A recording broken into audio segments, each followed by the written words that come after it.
Bom, vamos começar aqui então. Eu não sei aonde esse programa vai sair ou quando vai sair. Na verdade, eu não sei quando vai sair, mais do que eu não sei aonde vai sair, mas sei lá. Enfim, o canal que eu geralmente posto aqui é o bases.web. Levou um strike e você deve estar pensando, tá vendo só, Viriato? Você fica falando essas coisas pesadas aí, né? É óbvio que ia levar strike, mas não fui eu, aliás, nenhum dos bases.web foi derrubado. Estão todos aí ainda. Então, faz você pensar, não é mesmo? O que teria acontecido? Qual teria sido a razão de levar um strike? E a culpa foi toda do Hernani.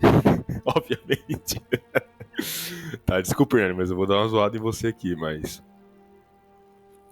Peraí, deixa eu abrir o canal, eu quero ler o título exatamente como ele colocou aqui, para não ser injusto com o patrão, né?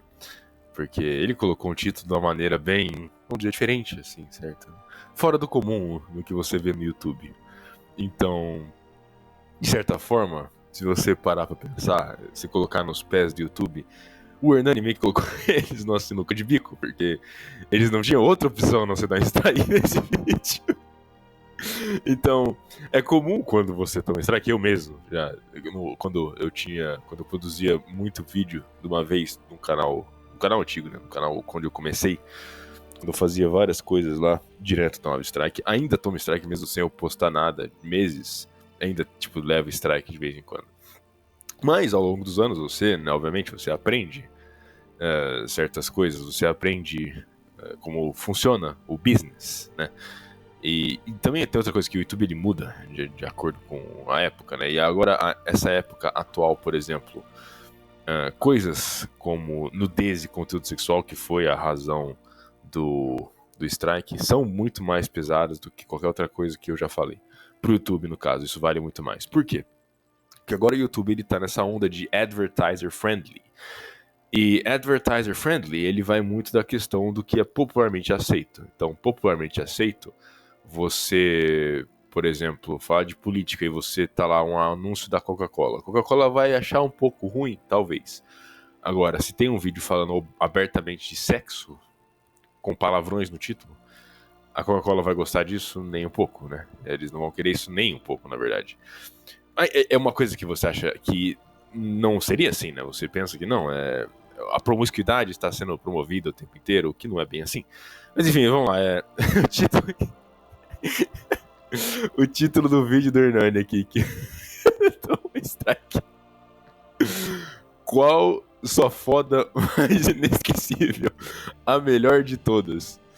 É isso, tá? E tinha inúmeras formas do Hernani parafrasear isso aqui melhor, inúmeras formas dele colocar palavras melhores, inúmeras formas dele não usar palavrão aqui. Mas enfim, ele usou palavrão, nem censurou palavrão. Eu falei isso pra ele, Hernani, cara, isso aqui foi uma lastra, né? Convenhamos, que não tem como você colocar um palavrão inteiro no título do vídeo e esperar que vá bem, né? Isso é tipo YouTuber 101, cara, negócio mais básico. Mas enfim, patrão escorregou aí. E agora tem o strike por conta de nudez e conteúdo sexual, então é isso. Não sei quando sai o strike, não sei aonde eu vou postar isso, não sei quando eu vou postar isso, mas alguma hora sai, você escuta, não reclama, e é isso, é a vida. Então aqui eu tenho vários assuntos pra falar, inclusive esse é um deles, né, que é qual a sua foto mais inesquecível. Porque uma coisa que é interessante entre a nossa geração Z, é o quanto a promiscuidade ela é aberta, né? A promiscuidade ela é completamente espalhada entre os zoomers, mas o sexo necessariamente não. Quer dizer, não necessariamente, né? Pô, tô bem mal hoje já. Mas enfim, não é necessariamente o sexo que é popular entre os zoomers, é a promiscuidade que é popular entre os homens, e até nisso ela tá começando a mudar. A promiscuidade no zoomer ela tá tomando uma forma diferente nas gerações do que nas gerações anteriores. É uma forma meio que falada. É uma promiscuidade abstrata. Ela tá deixando de ser uma promiscuidade comportamental. Porque uma promiscuidade comportamental ela tá diretamente ligada ao sexo, que é algo que os zoomers eles não estão fazendo. Você olha em estatísticas, tanto homem quanto mulher entre 25 e 18 anos tá tendo muito menos sexo do que a geração anterior na mesma idade. Então, teoricamente, ninguém pensa nisso, porque né, é uma geração muito mais promíscua, com muito mais linguajares promíscuos, fala muito mais abertamente de sexo, mas eles estão fazendo menos sexo. De certa forma, volta na questão do teórico, né, do filósofo, que é basicamente quanto mais você pensa numa coisa, menos você faz ela, né? Quanto mais você para pra pensar em algum assunto, menos você está diretamente envolvido nele. De certa forma, para você ficar pensando e debatendo sobre um assunto constantemente, você tem que estar meio que em terceira pessoa do assunto. Então é óbvio, se tem uma geração que está toda hora falando de sexo de uma forma de terceira pessoa, é porque eles estão assistindo o sexo. Entendeu? Esse é o meu ponto. Eles estão assistindo o sexo. Eles estão assistindo o sexo. Então é isso, tipo, a culpa disso, no final das contas, é pornográfica. Pornografia, né? Puta, tá difícil falar. Foi mal. Eu estou ainda me cafeinando pro dia. Tô gravando isso aqui no começo do dia, que é incomum. Então, eu também tô num lugar da casa que tá bem perto da rua, então provavelmente vai estar carro passando, cachorro latindo. E é um dos motivos que eu não gosto de gravar de manhã, porque de manhã os Rothschild, eles me sabotam, né? Eles colocam cachorros na rua gritando, caminhões passando e pessoas falando alto e, enfim, constantes lembranças de que eu ainda estou no Brasil. De qualquer forma, a questão da promiscuidade, né, que eu tava falando. Geração Z constantemente falando de sexo, eles falam de sexualidade, por exemplo, né? Ah, eu sou bi, eu sou gay, eu não sei o que, eu tenho gênero fluido, eu vou mudar de sexo. Então, tipo, uma constante falância, constante debate sobre a sexualidade, que é uma coisa que não existe, diga-se de passagem. Isso não existe. Sexualidade não existe, é um assunto criado. Ok? Gays não existe. É um assunto criado. E então é isso, ok? Existe um cérebro feminino, um cérebro masculino. Esse tipo de coisas, assim, que é uma total perda de tempo. Enquanto que o negócio é bem simples, é só um homem e uma mulher se gostam, vão lá, fecham a porta do quarto e acabou. Mas não é isso que o Zoomer faz. O Zoomer ele senta numa roda e ele fala: hoje eu vou me abrir aqui porque eu descobri que a minha sexualidade não é 100% é uma... Talvez isso é culpa da Globo, no caso, né? Obviamente não, tá? Foi só uma piada, mas eu não sei de quem que é a culpa disso. E a teoria que eu vou propor é, obviamente, que a culpa é da internet, né? Que é a questão da pessoa estar constantemente em ciclos de debate na internet, né?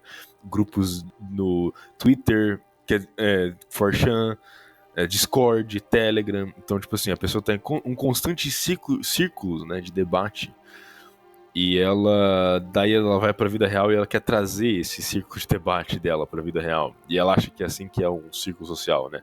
São pessoas dando opiniões diferentes sobre assuntos o tempo inteiro e ficando debatendo semântica e blá blá blá.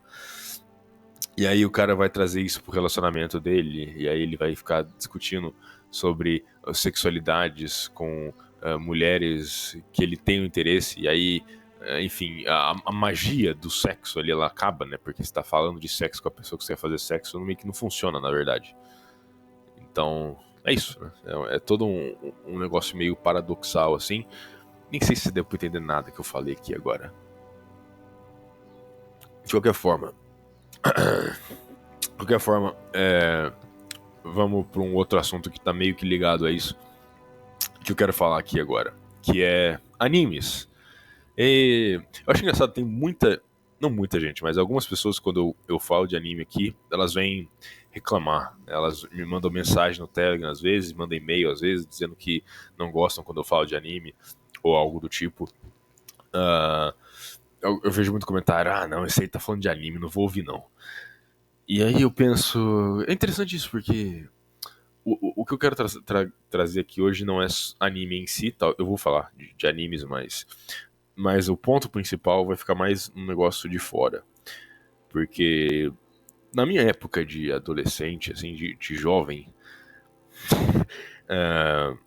o anime era um negócio meio que de rejeitados, né? Não de rejeitados, mas era um negócio de moleque que era viciado na internet, né?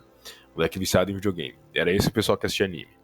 E não era algo que a gente, tipo assim, usava pra, por exemplo, falar com mulheres, né? Pessoas do sexo oposto. Você não usava de anime pra falar com mulheres. Aliás, era uma questão, não faça isso. Nunca faça isso, entendeu? Era negócio tipo assim, ó, anime eu falo com os meus amigos quando tá só meus amigos e acabou. É meio que um tabu até você falar de anime com mulher. E pessoas normais, no caso, também, né? Então, outros caras normais. Então, anime era esse negócio meio que ficava meio que num submundo, certo? Você não tinha, por exemplo, lojas com camisas de anime, lojas com acessórios de anime. E, tipo, toda cidade que você vai tem uma, duas, três lojas dessa, com um monte de camisas dos animes da moda, da temporada, e um monte de bonequinho e tal. Na minha época não tinha nada disso. Se o cara abrisse uma loja dessa, ele ia falir. Eu fui ver a primeira loja dessa quando eu fui na Liberdade, em São Paulo. Eu falei, caramba, que legal. Mas nunca vai ter isso na minha cidade. Hoje tem em toda a cidade, no caso, no Brasil. Essa é a questão que eu quero chegar. Como foi que anime virou um negócio de gente normal?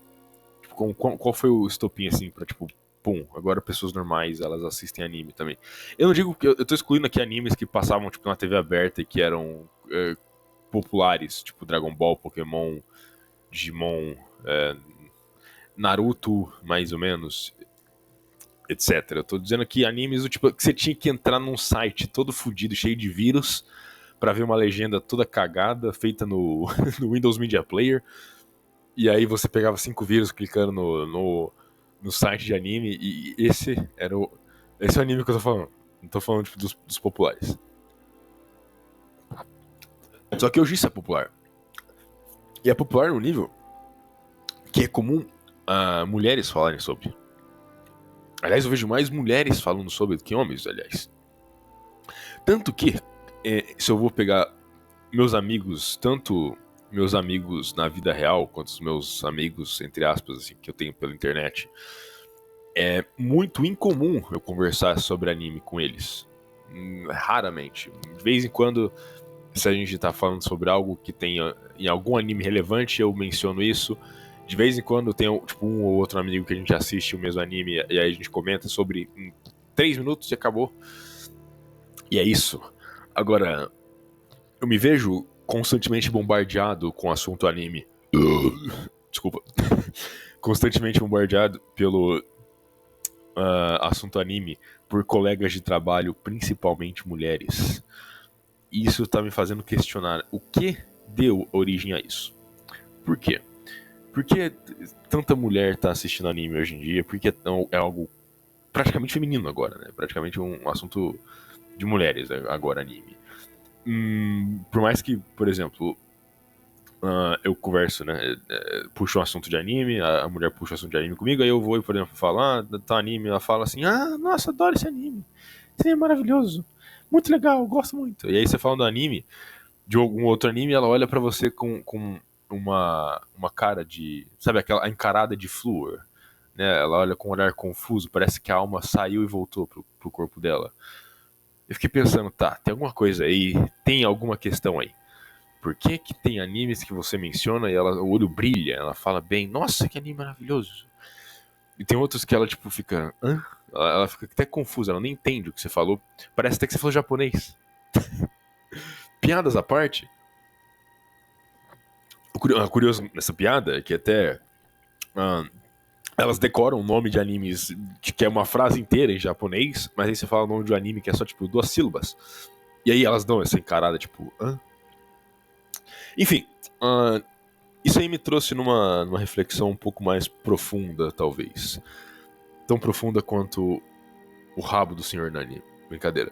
Mas uma reflexão profunda, que é o seguinte. Quando você vê uma história, e essa história tem personagens, é comum que você veja esses personagens com 2 tipos de motivação. Então vamos pegar a motivação do personagem na história, ok? Separa isso na sua cabeça. A motivação do personagem na história. E ao meu ver, existem tipos diferentes de motivação. Mas os principais tipos diferentes de motivação do personagem que você pode separar é, primeiramente, motivação interna e, segundo, motivação externa. Então, um personagem com motivação interna faz as coisas por ele mesmo, por exemplo, enquanto que um personagem com motivação externa faz as coisas em função de algo. Em função de alguém, ou de algum ideal, ou de algum grupo, ou de algum conceito, ou de alguma religião, ou whatever. O cara faz algo externo a ele, a motivação é externa a ele. E aí tem o outro personagem que a motivação é interna a ele, que é algo que vem de dentro do personagem. Teria uma motivação que vem dele mesmo. O que você percebe ao longo dos anos é que personagens com motivação interna vão ficando mais e mais raros nas mídias. Não tô falando só de anime, tô falando de tudo. Anime, filme, livro, videogame, o que for. Tá vendo que esses personagens têm essa motivação interna, esse tipo de motivação interna, eles vão sendo mais raros conforme o passar do tempo. Diga-se de passagem que isso não é algo bom ou ruim, ok? Só tô apontando um fenômeno. Existem dois tipos de motivação e não tô dizendo também que algum desses dois tipos é ruim ou bom.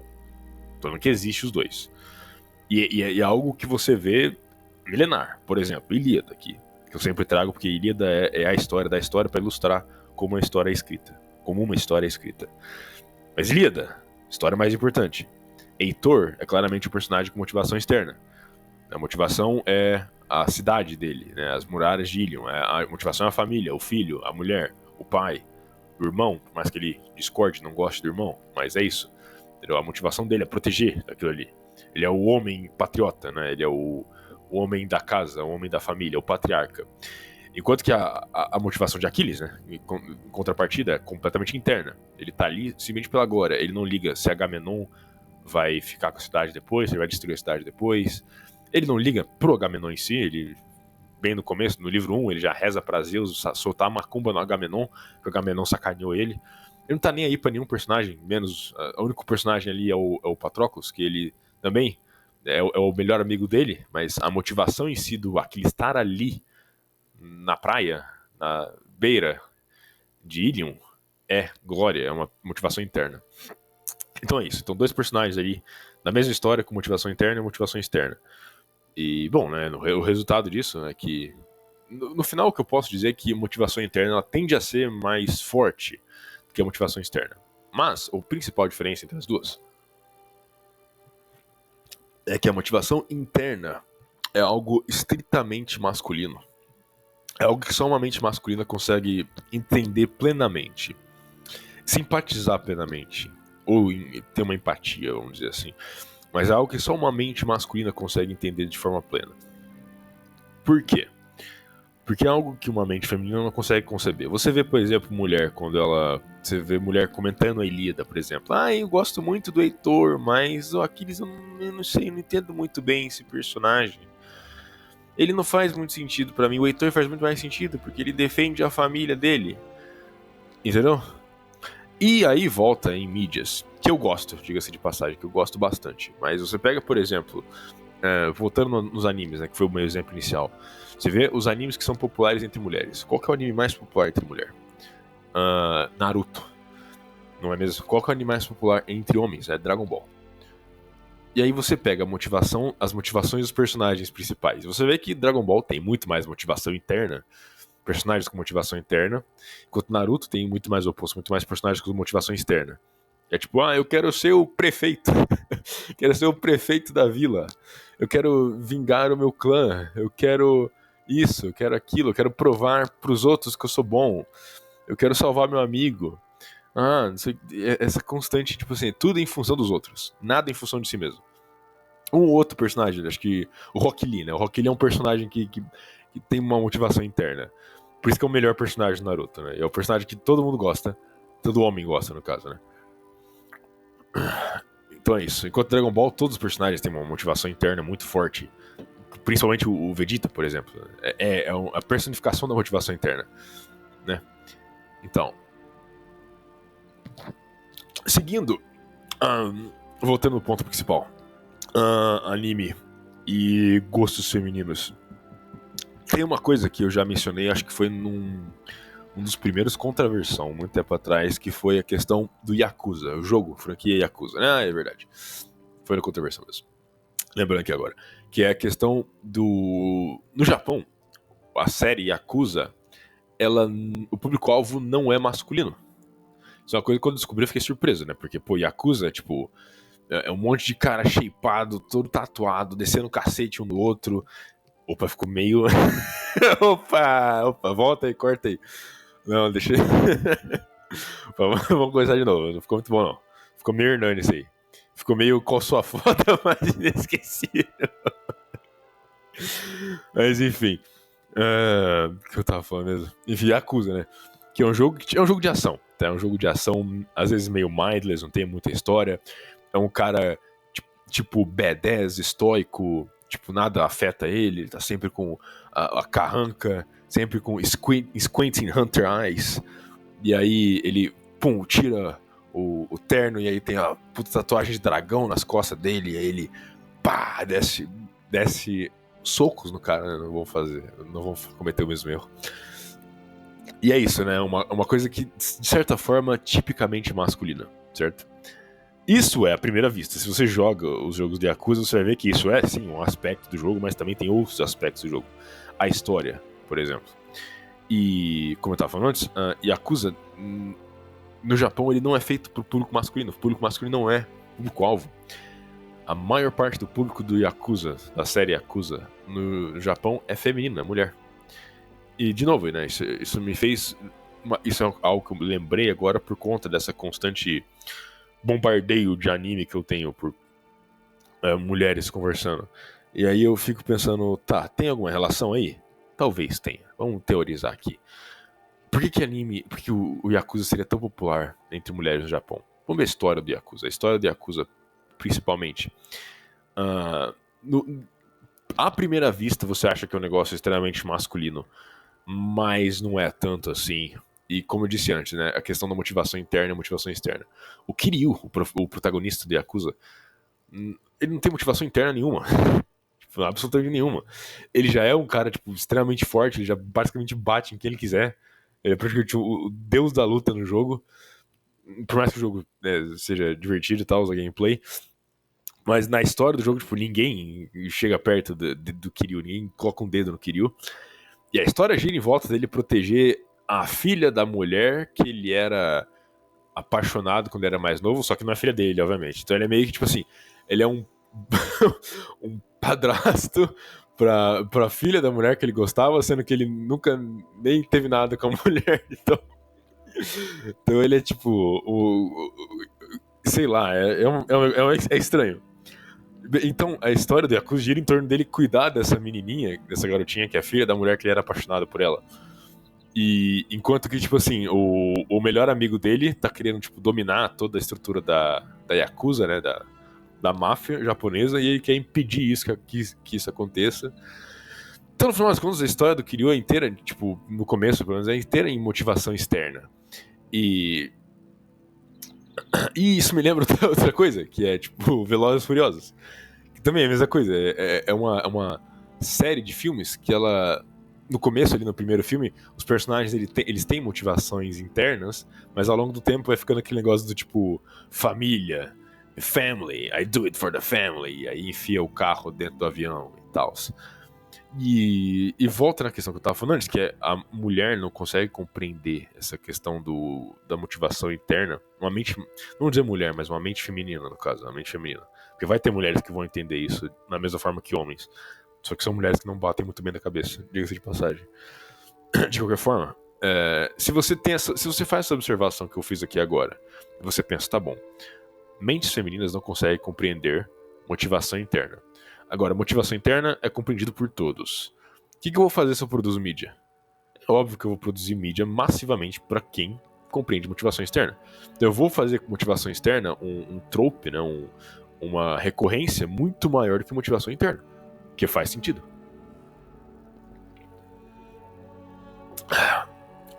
Não faria sentido eu fazer, por exemplo, se eu quisesse fazer lucro, eu fazer um filme que o personagem principal tem uma motivação interna muito forte e tem poucos outros personagens que interagem com ele. Você vê isso mais em filmes, tipo, mais underground, ou filmes que não fazem tanto sucesso, por exemplo. Um filme que é basicamente isso, onde é um personagem com uma motivação interna muito forte e que tem poucos personagens. Esses filmes, geralmente, eles tendem a ser populares, até se eles for um filme muito, muito bom. Mas mesmo nos melhores casos, esses filmes não conseguem ter um mass appeal. Eles não conseguem ter um apelo pra massa de pessoas, entendeu? Eles não conseguem ser Marvel, eles não conseguem ser Velozes e Furiosos, eles não conseguem ser Disney, porque apelo pra massa vale mais dinheiro, é mais venda, é mais lucro. Então é óbvio que é mais popularidade. Uma outra coisa também, que é a questão do. Tudo que. Nossa, tudo essas voltas que eu tô dando aqui. Tô fazendo o GP de Interlagos aqui pra poder chegar no ponto que é por que mulher tá gostando tanto de anime, assim. Mas enfim, continuando. Mas uma outra coisa ligada diretamente a isso é a questão que mulher tem por coisas populares, não é mesmo? Que é. Se não me engano, saiu uma estatística, acho que do Spotify mesmo. Posso estar inventando coisa aqui, mas enfim. Se não me engano, saiu uma estatística aqui do Spotify mesmo, que é. Uh, a proporção de ouvintes de um certo artista por gênero e o quão popular esse artista é. E, basicamente, acho que não foi estatística, foi uma pesquisa. Assim. Mas, enfim. E eles fizeram uma relação de que quanto mais popular um artista é, mais mulheres escutam o artista. Então, por exemplo, vamos supor que tem um artista que tem 1 bilhão de ouvintes numa música. É garantido que a maioria desses vão ser mulheres. Se você tem um artista que tem 1 milhão de ouvintes por música, aí já fica um pouco mais complicado. Aí já pode ser 50-50, né? Mulher e homem. Se você tem um artista que tem 100 mil ouvintes numa música, aí provavelmente já é a maioria homem. Agora, se tem um que são 10 mil views, aí provavelmente 100% vai ser homem. Entendeu? É uma regra que meio que... Não uma regra, né? Mas é uma teoria, assim, que foi estabelecida por essa estatística. E se você for parar a pensar, faz todo sentido, não é mesmo? Quantos homens você conhece que escutam Taylor Swift, né, que escutam Beyoncé, que escutam Lady Gaga, que mais que é famoso aí? Sei lá. Qual que é? Nicki Minaj, né? Tipo, ou até homens, né? Tipo aqueles rapper famoso americano, tipo, também. A maior parte é mulher que escuta, entendeu? Música brasileira, popular, nem se fala, entendeu? Agora, mulheres escutando, tipo, bandas de black metal obscuras. Tipo, 2 mulheres, no caso, né? Então, essa questão de quão popular é e quão mulher é atraída pro negócio também e também tem que ser levado em conta. E acho que isso é o fator número 2 pro anime estar tão popular entre mulheres. Porque, obviamente, se você vê os animes que elas estão assistindo, são os animes mais populares, né? Mas aí também entra uma via de 2 mãos. Eles são os animes mais populares porque mulheres estão assistindo, ou mulheres estão assistindo porque são os animes mais populares? Pode ser os dois, ao mesmo tempo. De qualquer forma, acho que voltando no ponto principal, um anime que eu vi constantemente sendo mencionado por mulheres, e aí tanto que eu fui assistir o anime, é Jujutsu Kaisen. Um anime que eu vi... Nossa, tinha um colega de trabalho que falava disso todo dia comigo, a ponto de que eu falei, tá bom, vou assistir esse negócio. Eu fui lá e assisti, e o anime é bom. Eu não vou falar mal do anime aqui, porque o anime é bom. Assim, o anime ele tem pontos que eu diria que não são bons, mas o anime no geral é muito bom. E assistindo eu tentei ficar pescando coisas pra eu tentar teorizar, montar minha teoria de por que esse anime é tão atraente pra mulheres, e porque tanta mulher adora esse anime, e eu fiquei, enfim, tirei algumas conclusões disso. Conclusão número 1. Esse anime é extremamente semelhante a Naruto. E volta no que eu falei, Naruto é um anime baseado extremamente em motivação externa. E eram motivações externas que elas são muito fáceis de você justificar, então muito fáceis de você simpatizar. Logo, são motivações externas que têm um apelo muito grande. E esse anime faz exatamente isso. Os personagens, todos eles têm motivação externa. É difícil achar um personagem ali que tem uma motivação interna, mas todos os personagens têm uma motivação extremamente externa. E não só têm motivação externa, como eles têm motivações parecidas com personagens do Naruto. O anime ele tem várias coisas que ele basicamente copia do Naruto mesmo. Mas, no geral, as cenas de luta do anime, fantásticas. A arte do anime é absurdamente boa. Os cenários, acho que é o ponto mais forte do anime. Os cenários de animação. Tipo, os cenários que os caras desenharam é fantástico, cara. Tipo, uma obra de arte. Eu realmente achei muito, muito, muito bom. Mas, enfim, os personagens. Uns bons, uns não bons. Uns legal, uns não legal. Tem uma variedade aqui de personagem. Eu achei que eles estão seguindo meio que aquela moda do JoJo, que é outro anime muito bom, que também é muito popular com mulher. Mas que não a moda do Jojo, mas eu acho que o Jojo meio que popularizou isso, que é todo mundo tem uma habilidade diferente e eles criam eles têm jeitos criativos de usar a própria habilidade. Eu acho que isso, tipo, em questão de autor, do cara escrevendo a história, é um negócio muito criativo. Comparado com, por exemplo, Dragon Ball, que é só, tipo, todo mundo tem praticamente os mesmos poderes e é só quem grita mais e ganha. Tipo, eu sou mais forte, porra! Ganhei. Não, por mais que eu goste de Dragon Ball, esse não é um negócio que eu acho lá bom. Entendeu? Se bem que tem partes do Dragon Ball que não é bem assim, mas no geral é um pouco assim, sim. Enfim, e aí, como eu voltei no assunto antes, né, que era quando você menciona um anime pra mulher, ela fica toda estática, e nossa, esse anime é muito bom, não sei o que, blá, blá. Mas você menciona outros, ela para, e não tem a mínima ideia do que você tá falando. Provavelmente que ela nunca ouviu falar, ok? E um anime que eu gosto de fazer, eu percebi esse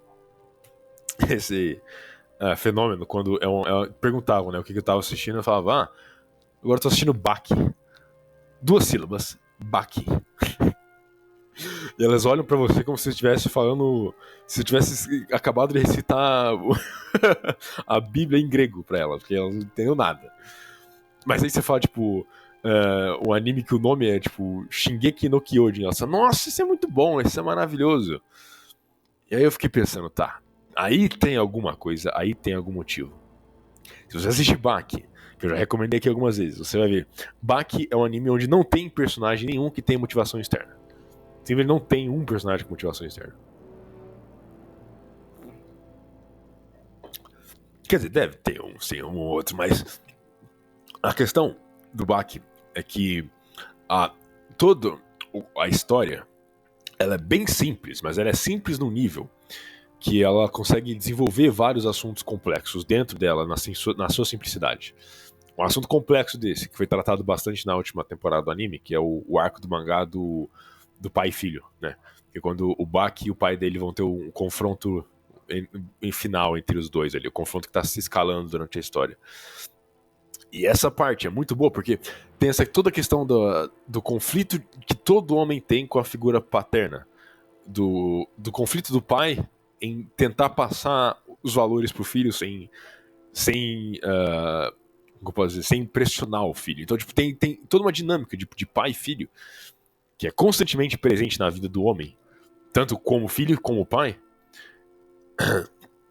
e algo, tipo, que toda geração passa por isso, toda geração passa pelo eu não entendo meu pai, aí você envelhece, você pensa, tá, agora eu entendo meu pai, agora eu entendo porque ele fez isso, agora eu entendo porque ele falou aquilo.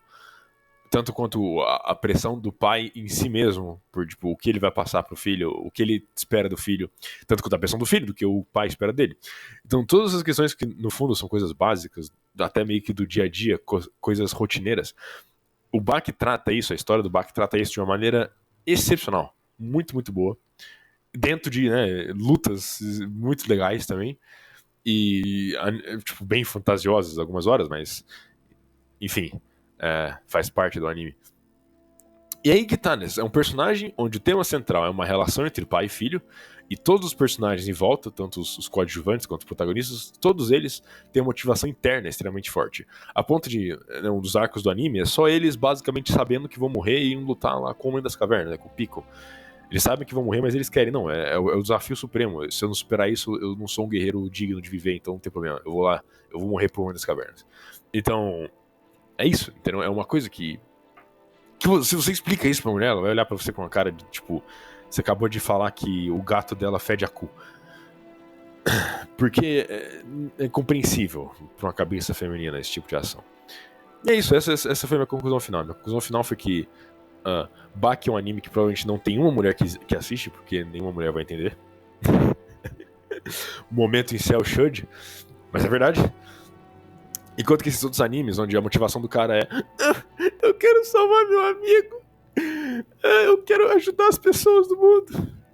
Aí esses animes vão ser apelo massivo e isso é bom, tá? É isso. O que me lembra da questão do filme do Napoleão, né? eu disse que eu tinha expectativas baixíssimas, né, no programa anterior, que eu achei que não ia ser um filme bom, e realmente eu tava errado nisso, é um filme bom, mas eles acabam com a figura do Napoleão, é um filme divertido, tá? Acho que é isso, é um filme. Mas ele é divertido no sentido de que você se distrai muito com o fato do quão ele por trás a imagem do Napoleão de uma maneira horrível. De novo, ele pega o Napoleão, que é como disse Nietzsche, né, que Napoleão é o último homem clássico. Ele é o último homem que pensa da forma clássica. E coloca isso como se coloca no filme ele como uma motivação externa, como eu estava falando antes, e tudo em relação à mulher dele, né? Ele tem uma parte do filme que ele para a campanha militar para voltar porque ele escutou que a mulher dele estava traindo ele. É tipo, coloca toda a história em função da mulher dele. E eu vi uma pessoa falando, eu não lembro aonde, mas a pessoa estava falando que basicamente colocar o Joaquim Phoenix como Napoleão, que foi uma coisa que eu critiquei também naquele programa meses atrás, que eu falei disso, mas que era a questão do Joaquin Phoenix, primeiramente, ser muito velho, mas que, com sendo um filme do Ridley Scott, trazendo ele meio que estava fazendo ele, posso dizer, uma releitura do Cômodo, né? Que ele fez o Cômodo no Gladiador. E, e é engraçado, porque isso é uma coisa muito americana, no caso, né? Que é essa visão de imperador, de rei, de monarquia que o americano tem, que é sempre uma figura presunçosa e autoritária e sempre com um sorrisinho de lado, mandando alguém ser torturado, mandando alguém ser morto. Esse tipo de comportamento tipicamente de alguma figura monárquica em mídias americanas. O americano detesta a monarquia num nível tão intrínseco dele que ele acaba trazendo isso pra tela dessa forma. Então, sempre que tem um imperador é dessa forma, sempre tem um rei é dessa forma, pouquíssimas das vezes, a não ser quando é um rei ou um imperador que, vamos dizer assim, a base americana não tem um problema direto com ele. Porque tende a ser coisas do mundo antigo, né? Então, por exemplo, o filme do Alexandre, por exemplo, é muito bom. Então, tem essa. Mas também tem esse tipo de coisa, esse tipo de interpretação do Napoleão que não faz sentido nenhum. Pra falar a verdade pra você, se você pega o trailer do Napoleon Total War, um jogo que eu joguei bastante em minha juventude, você pega o trailer daquele jogo, que tem tipo 1 minuto e meio, 2 minutos no máximo, o trailer. Aquele trailer daquele jogo tem uma interpretação de Napoleão melhor do que 3 horas do Ridley Scott. Entendeu? Talvez eu até coloque o trailer aqui no final, só pra você entender o que eu tô querendo dizer aqui. Que é simples, né? Tipo, a motivação do Napoleão não tem nada a ver com a mulher dele. Todo mundo sabe disso. O que, né, de novo, me lembra do primeiro programa, Base.web 1, que eu falei também sobre o filme do Ridley Scott, um filme recente do Ridley Scott, que é O Último Duelo. Ou O Duelo só, acho que é O Último Duelo. Porque ele fez Os Duelistas, né? Que eu também menciono naquele programa, meio de maneira curta, mas Os Duelistas é um dos meus filmes favoritos, é uma obra-prima do Ridley Scott. Aquele filme tem dois personagens vivendo vidas distintas, os dois meio que tendo uma vida meio que até normal, de certa forma, só que o filme ele vai em volta dos encontros breves que esses dois têm. Os dois eles são militares franceses, e que, por conta de constantes encontros e desavenças entre eles, e coisas monótonas, né? Coisas mundanas, assim, nada sério. Tipo, uma ofensa, uma frase, talvez o cara ser do regimento diferente, falar uma tirada, uma zoada, assim, e eles acabaram, tipo, o filme gira em torno dos duelos que eles têm, né? E da importância que, por exemplo, um deles, um dos dois é meio que reagente ao duelo, né? Ele não é necessariamente uma figura meio que ativa no duelo, enquanto o outro ele tá ativamente buscando o duelo com o outro.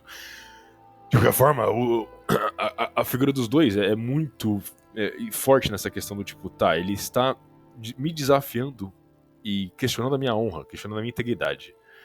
Então, no final das contas, os dois eles acabam meio que fazendo o outro se desenvolver, entendeu? Fazendo o outro questionar a vida, questionar quem ele é, questionar a sua honra, questionar a sua integridade física e moral. E, então, a crescente evolução que eles têm durante o filme, né?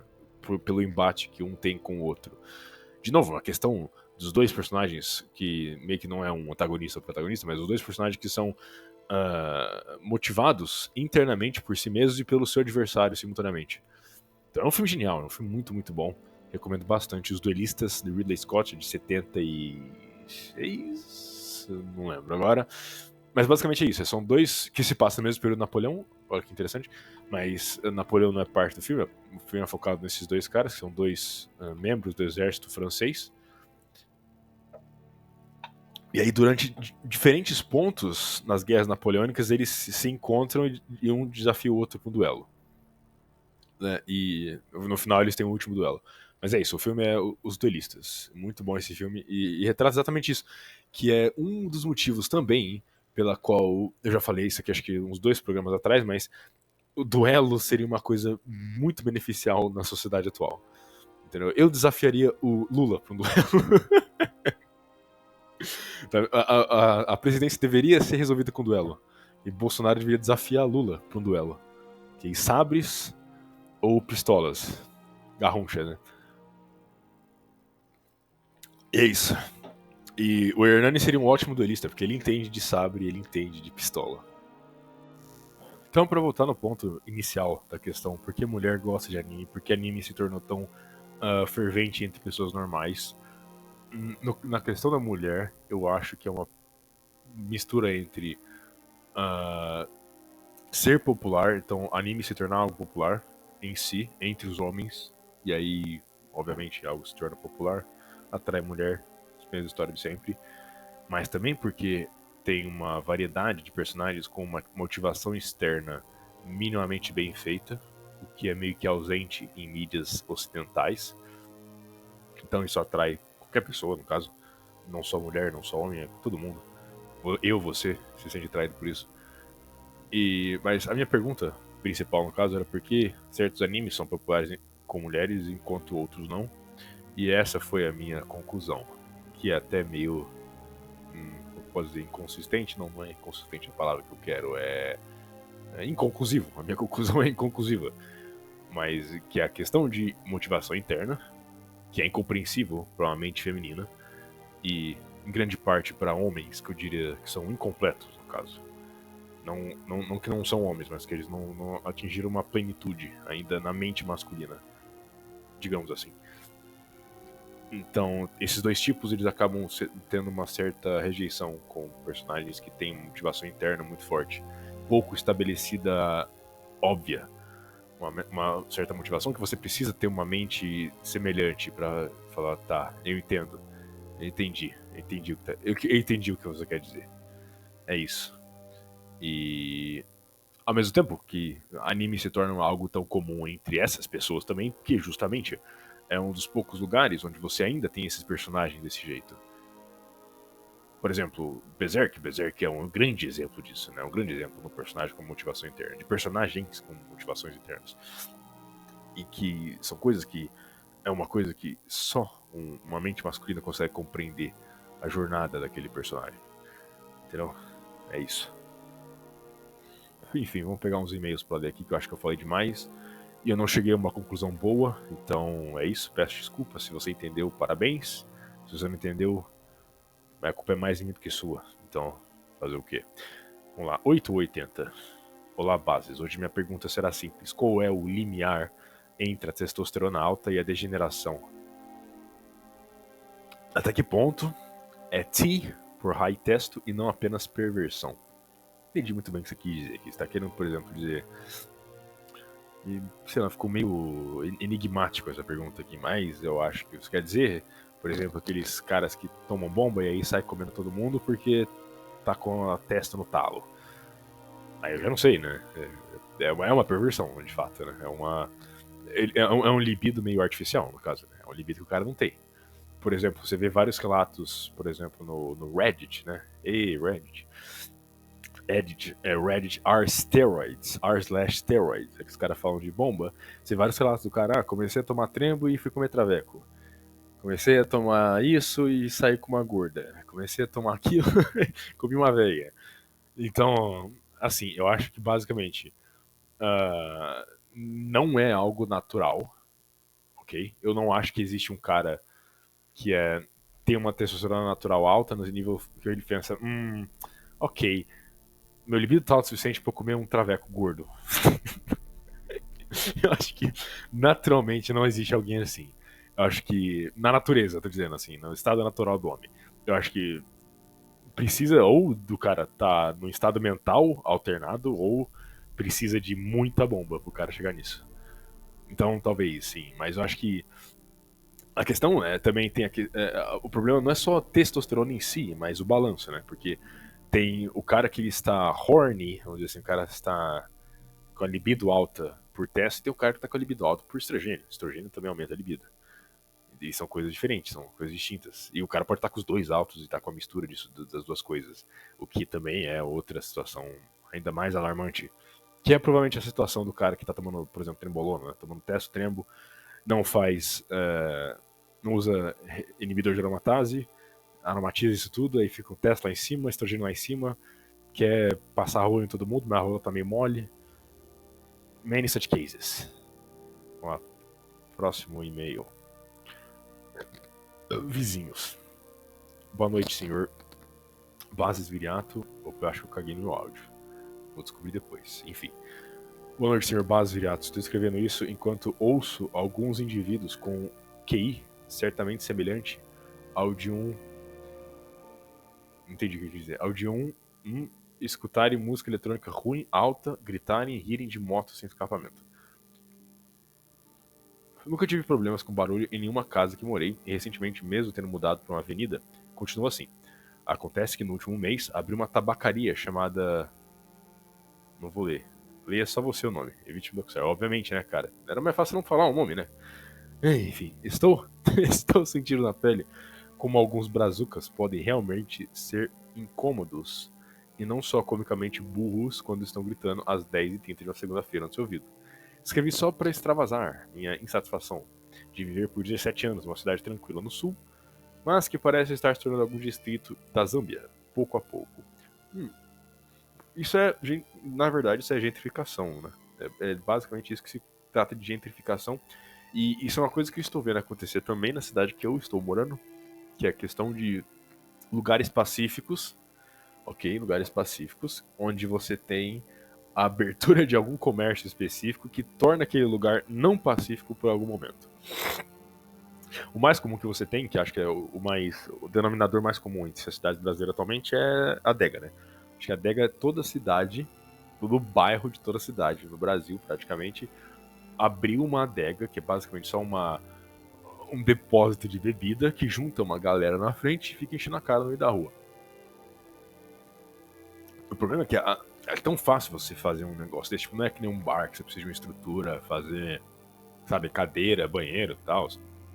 Não é que nem uma balada que você precisa comprar um lugar grande, música e blá blá blá. É só você colocar um depósito de bebida no meio da rua e lota de adolescente, lota de moleque, tudo com uns copos de plástico na mão, com alguma coisa colorida, nojenta. Não tem ninguém. Cara, na minha época, quando eu tinha idade desses moleques que tá fazendo isso, tudo bem, acho que. Vamos fazer uma meia-culpa. Talvez, se eu, quando eu tivesse 17 anos, tivesse isso, talvez eu estaria ali, talvez. Provavelmente não. Né? Eu vou fingir que não, mas talvez eu estaria ali.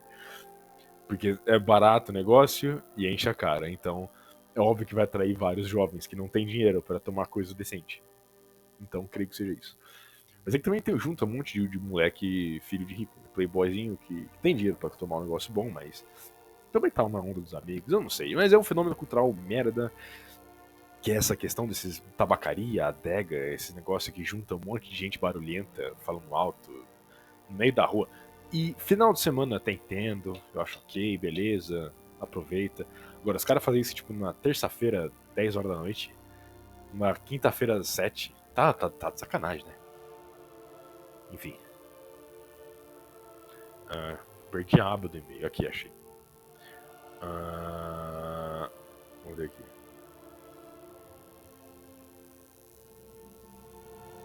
Tá. Vamos ver aqui.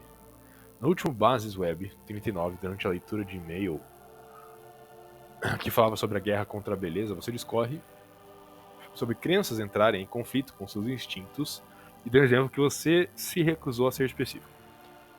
Poderia responder aqui se sua crença que vai de encontro a certos instintos seus seria o... Não preciso falar em voz alta. Acho que é isso mesmo. Não é exatamente isso, mas no geral é isso. No geral é isso. Enfim. Reservada pro William, né? Então não vou ler aqui.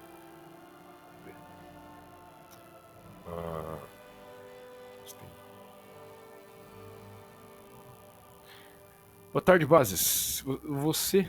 Queria saber se você tem ou já usou o GH em algum momento e se sim, como conseguiu. Não usei GH. Você precisou fazer uma consulta com o médico para te aceitar? Não usei GH. Então, teve efeitos colaterais? Não usei GH. Tenho 18 anos e ainda estou crescendo, mas acho muito difícil conseguir passar dos 1,75. A vantagem é que é bem mais rápido de ganhar massa muscular notável e força. Então estou treinando para ganhar uma carcaça e depois tomar um GH para ficar mais alto, não vai dar certo. E gostaria de saber sua experiência. Obrigado já. Nunca tomei GH. E... Enfim, GH é muito caro. Então se você... Isso é uma coisa meio que engraçada, né? Que você... A idade... Se você quer tomar GH pra você ficar mais alto, você tem que tomar ali entre até uns 18, 19. Depois disso não vai ter muito efeito em altura nenhum. E até 18, 19 você não tem dinheiro pra comprar GH, porque é muito caro. Então, se você quer tomar GH pra ficar alto, provavelmente não vai acontecer, né? Então, é isso. Não perca seu tempo. Você está... Você provavelmente vai jogar dinheiro fora, até porque você está começando a treinar agora, então acho melhor você só... Enfim. Só não tomar.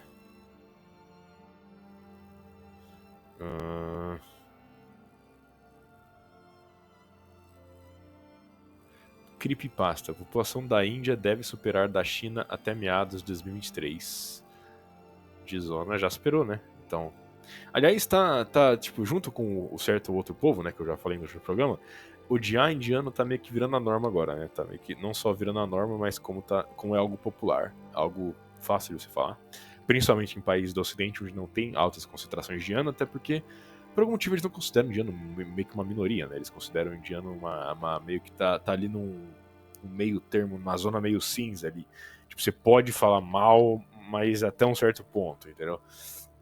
Aliás, até teve me mandaram um vídeo de uns africanos zoando indiano, tipo, uns africanos da África mesmo, tipo, fazendo como que é comida na Índia. E tava o africano, tipo, com uma bandeja de água, assim, aí ele pegava um prato e esfregava no sovaco, jogava água pra cima e dava pra pessoa comer. Então, tipo, cara, imagina o ponto que você tem que chegar pra até até um africano zoar a sua comida.